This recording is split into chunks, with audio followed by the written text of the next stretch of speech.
ফালাইয়া করো না বিনা চিকিৎসায় গেলে গেল আমার কোনো কিছু বাবা আসতো নিয়ে আমি যে আমার চিকিৎসা করতাম না এমন তখন আমি অভাবে আসতাম না রে বাবা গেলে ভালো রাখতো মাসে মাসে আমি যা চাইছো তাও দিছি বাবা। কত টাকা দিতেন? ভালো থাকতো।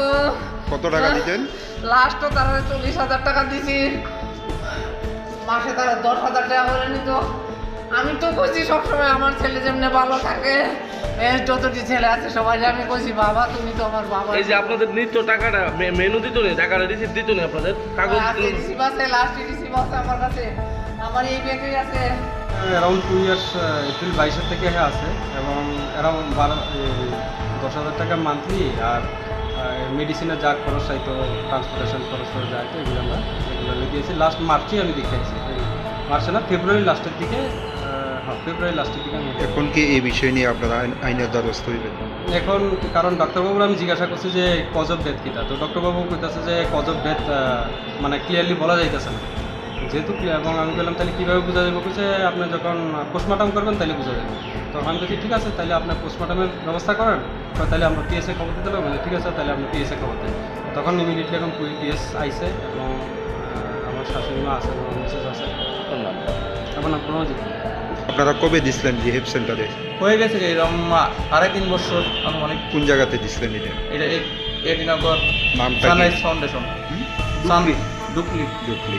Sunrise foundation. কত টাকা বিনিময়ে বা কিভাবে চুক্তি দেন? এটা আমার ভাগ্নি জমা পেয়ে যাবো, সে তোমার বাইক নিয়ে আমি সবটা ব্যাপার জানি না। এটা আমার ভাগ্নি জমা প্রত্যেক মাসে আপনারা দেখা যাচ্ছে?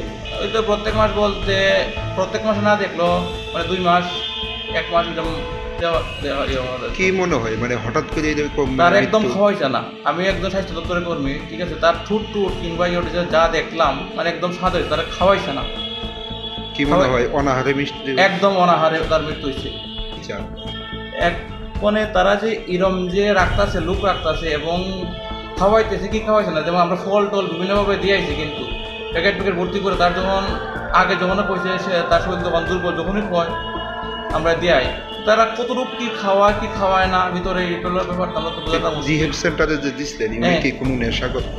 না না না না না, প্রচুর নেশা না। কি কারণে দিছিলেন? এই তো বললাম না, মোবাইল টোবাইল নিয়ে প্রায় সময় বায়না করতো, ঠিক আছে, না হইলে ওই মারধর করতো, ইয়ে করতো, আর এলিকা তার ব্যবস্থা, অন্য কোনো কিছু না। নামটা কি?